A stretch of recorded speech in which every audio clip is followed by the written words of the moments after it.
Bonjour à toutes et à tous et merci de votre fidélité à l'émission. Aujourd'hui, j'ai le grand plaisir de recevoir une femme au parcours atypique, libre, audacieux, toujours assumée. Elle s'est fait connaître du grand public en 2007 dans Secret Story avec le secret d'être policière et stripteaseuse. Depuis, elle a été réalisatrice, DJ, productrice, entrepreneur, entre autres, et elle vit aujourd'hui aux États-Unis. Elle publie un livre événement, Une Française à Vegas, où elle revient sans filtre sur son parcours de femme, d'artiste, de battante. Bonjour Lali et merci d'être avec nous.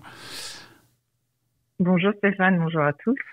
Alors, si on revient sur ton parcours, la police, c'était une vocation précoce. Comment c'est arrivé dans ta vie ? La police, écoute, ça fait déjà bien longtemps. Oui. Comment c'est arrivé ? Ouais, non, j'ai toujours été attirée, tu sais, un peu par ce genre de métier, ce type de métier. J'ai toujours aimé l'uniforme déjà, ce que ça représente. Et ouais, non, ça s'est présenté à moi de manière assez naturelle. En fait, j'ai passé mon concours de police que j'ai eu, et puis je suis partie très rapidement en fait en école de police. En fait, j'avais passé même 2 concours. J'avais passé la gendarmerie et la police. Et j'avais été pris dans les 2. D'accord. Et puis la police nationale m'a envoyé plus rapidement en école de police, donc je suis partie. Oui, c'est ça qui a fait le choix. Ouais, voilà, c'est ça. Et qu'est-ce qui t'a donné envie donc de participer à la première saison de Secret Story ? Pourquoi à ce moment-là ? En fait, j'avais pas de volonté de participer à une émission de télé-réalité. En fait, j'ai été castée, tu sais, par hasard sur Internet, en fait. Ah oui. Donc, en fait, à l'époque, tu sais, on savait pas trop à quoi s'attendre. Oui. Vraiment, ouais, voilà, c'est ça. C'était vraiment le premier. Donc, tu vois, Love Story avait eu lieu bien avant. Je sais pas, peut-être 2001, ouais. Donc, tu vois, on n'avait que ça.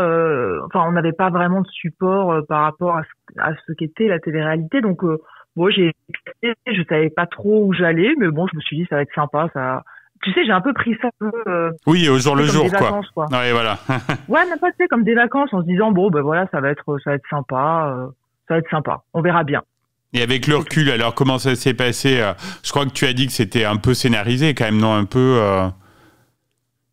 Oui, bien sûr. Bah déjà à l'époque, oui, c'était scénarisé, sauf qu'on n'en avait pas réellement conscience. Tu vois, c'est ça le truc. Oui. C'est que par le biais des missions qu'on nous donnait, tu vois, on orientait finalement un peu nos personnages, même beaucoup. Hein.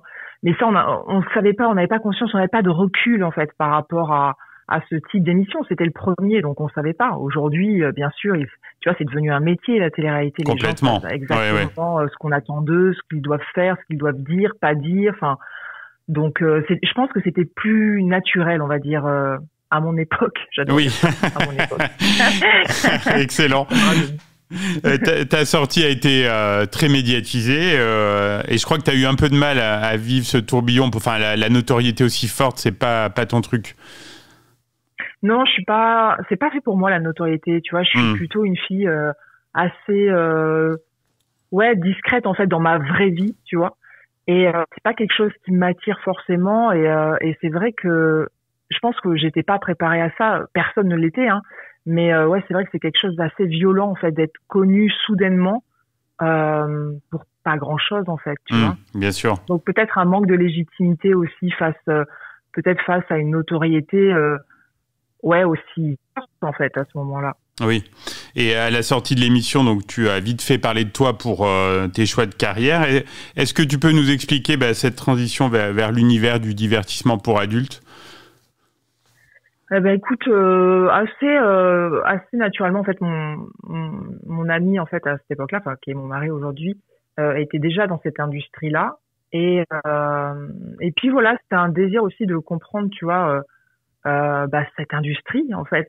Oui, c'est intéressant. Et finalement, on n'en sait pas grand-chose et j'ai un peu voulu explorer par moi-même, découvrir que c'était quoi. Donc c'était un peu aussi un espèce de défi, d'exploration aussi.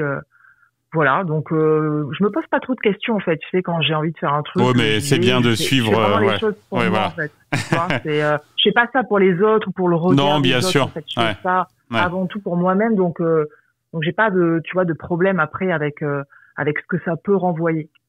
Et tu as eu très vite envie de passer derrière la caméra Ça, c'était vraiment une envie importante pour toi? Bah pareil, c'est un peu, tu sais, c'est une continuité quand c'est le désir d'apprendre aussi, de voir comment ça fonctionne de manière technique. C'est hyper intéressant de travailler l'image. Enfin, ouais, je trouve que ça va avec, quoi. Et je le disais, tu as aussi construit une carrière de DJ avec des tournées à l'international. Comment tu es passé à la scène musicale et comment ce métier en fait s'est imposé à toi? Là aussi, c'était une envie d'explorer un univers. Ouais, c'est ça. J'avais presque oublié cette partie-là de ma vie. Oui, tu vois, je te le rappelle. Ouais, non mais c'est vrai, ouais. Ouais, c'est vrai. Puis en plus, j'ai même sorti un single. Oui. Ouais, c'est vrai.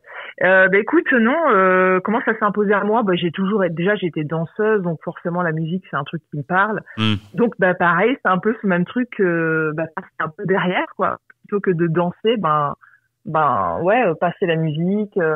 Ouais, c'était vraiment sympa. Franchement, j'ai adoré cette partie-là. J'ai mixé dans des gros clubs. J'ai même mixé aux États-Unis, Los Angeles, Las Vegas aussi. Génial, ouais. C'était vraiment sympa. Donc je le disais, Lali, tu viens de sortir un livre captivant, Une Française à Vegas. Tu reviens un peu sur toutes les étapes de ta vie. Pourquoi tu as décidé de raconter ton histoire maintenant en 2025? En fait, je reviens pas sur toutes les étapes de ma vie. Non, certaines, oui. Dernière. Oui. C'est vraiment sur la partie États-Unis, on va dire. Oui, mais qui est quand même importante dans ton parcours. Oui, bien sûr. Je pense que c'est une belle façon de tourner la page, on va dire. Tu vois, que d'écrire un livre et de poser des mots sur quelque chose que tu as vécu. Je trouve que c'était une belle façon de tourner la page aussi sur ce métier que j'ai arrêté. Donc voilà, au début, je l'ai écrit pour moi, et puis finalement, je me suis rendu compte que j'aimais beaucoup écrire. Et puis je l'ai envoyé en fait aux éditions Michel Lafon qui me l'ont pris de suite. Donc voilà. Écoute, c'est un récit très personnel. On sent aussi ton engagement pour la liberté de choix pour les femmes aussi. Est-ce qu'il y avait un message que tu voulais faire passer à travers ton vécu? Je pense qu'il faut pas s'enfermer dans des cases en fait. Je pense qu'on devrait être libre de faire ce qu'on a envie de faire nos propres choix sans vraiment, tu vois, attendre l'aval des gens en fait. Vivre pour soi, je pense que c'est vraiment important et je pense que je l'ai démontré au travers de toutes les carrières que j'ai pu avoir. Je pense pas qu'on doit être figé dans un seul métier, tu vois. Voilà, on peut faire plein de choses dans notre vie, on peut se réinventer. On a de limites que celles qu'on s'impose en fait. Complètement, ouais. Et donc tu as beaucoup de retours du public, je crois, sur le livre. On voit que tu échanges sur les réseaux sociaux avec les lecteurs. Oui, exact. Ouais. Écoute, je suis vraiment super contente et étonnée parce que je m'attendais pas à des retours aussi positifs. Et je crois même que je n'ai même pas eu une seule remarque négative.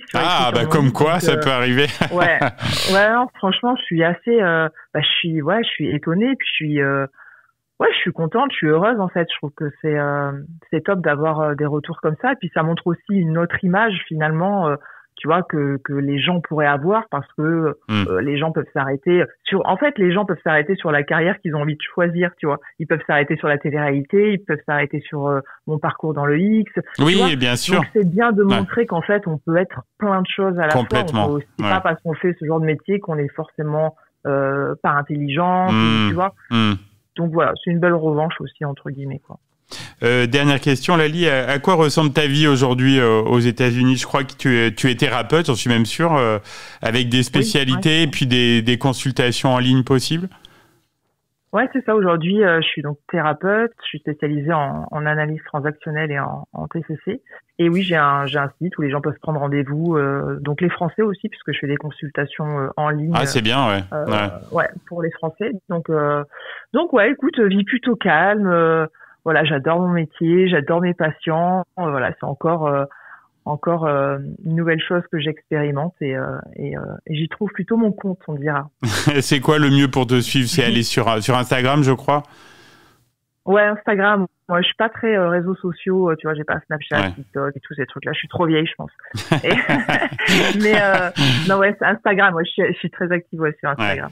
Il y a une autre question là qui me vient. Une adaptation du livre, non? Ça serait pas quelque chose sur laquelle tu pourrais travailler. Ouais. Ah, d'accord. Ok.